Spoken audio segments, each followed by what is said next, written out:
सूत्रों से हमें खबर मिली दोस्तों कि एल्विस और मैक्सटन के बीच विवाद हो गया है। तो मैंने भी अपनी टूटी चप्पल उठाई और दोनों पैरों में पहनकर निकल पड़ा मामले की तहकीकात करने भाई रामू के साथ। बाइक में काफ़ी देर तक बैठे रहने के बाद भी गड्डी आगे नहीं बढ़ी तो बाइक खुद ही स्टार्ट की और चीते की रफ्तार से दबे पांव निकल पड़ा। रास्ते में हमारी मुलाकात मेमना समाज के राजा बकरोत्कच और रानी गुलकंदा देवी से हुई। उनसे मामले के बारे में पूछने पर हमें मुंह की खानी पड़ी। खाने के बाद हमने हाथ पैर पोंछे और पहुंच गए पौनार, जहां हमने देखा कि एक शरारती बालक सुसु करके पूरी रोड को गीला कर रहा था। हमने नजरें घुमा के देखा तो वो कोई और नहीं, गवर्नमेंट का सरकारी बालक था। उससे हमें गलवंडी बाजार का रास्ता बताया। मैं निकल पड़ा गलवंडी बाजार को खोजने। जी हाँ दोस्तों, वही बाजार जहाँ से एल्विस और मैक्सटन का लफड़ा शुरू हुआ था। उस बाजार को खोजते खोजते दोस्तों मैं पहुंच गया मरवाड़ा, जहां मैंने देखा कि इंद्रदेव की शाही मदिरा का माल खुले में बेचा जा रहा है। सीआईडी का सीक्रेट एजेंट होने के नाते मैंने मौके का पूरा फायदा उठाया और 2-3 बोरा माल अपने लिए खरीद के पैक करा लिया और वहां से आगे निकल गया अपनी मंजिल गलवंडी बाजार की तरफ। आगे रास्ते में भैंसों के काले अक्षरों से लिखा था, सावधान आगे मोड़ है, कृपया धीमे चलें। जी हाँ दोस्तों, यहाँ पर उसी मोड़ की बात हो रही है जहाँ से सनी पाजी अपनी गड्डी लेके निकले थे और अपना दिल छोड़ आए थे। आज भी उस दिल की खोज रहस्यमय ढंग से जारी है। हम भी उस दिल की खोज की जिज्ञासा लेकर निकल पड़े। मोड़ पर मोड़ आए लेकिन दिल कहीं नजर नहीं आया। ढूंढने की नाकाम कोशिश की, शायद ये लोग भी उसी दिल की तलाश में हमारे आगे आगे खरगोश की रफ्तार से बढ़ते जा रहे थे। हमने इन्हें कछुए की तेज रफ्तार से ओवरटेक किया।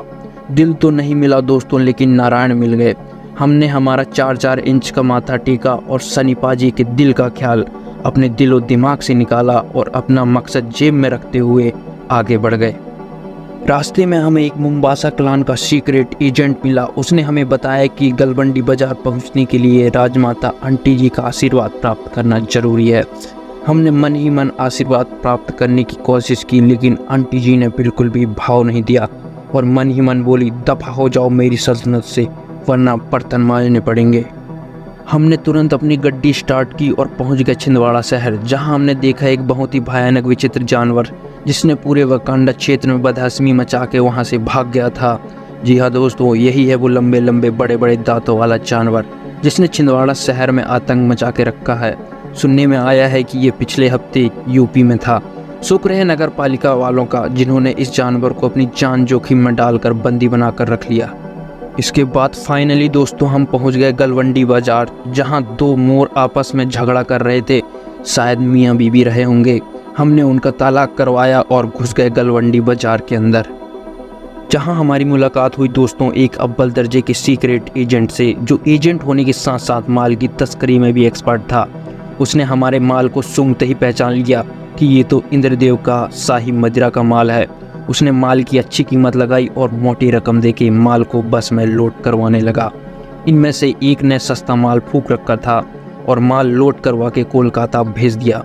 लेकिन हमें यहाँ पर भी एल्विस और मैक्सटन के लफड़े की जानकारी प्राप्त नहीं हुई दोस्तों। फिर हमारे पास एक आखिरी ऑप्शन बचा, चिंटू डॉन, जिससे हमने पहले ही 3.25 लाख का उधार ले रखा था।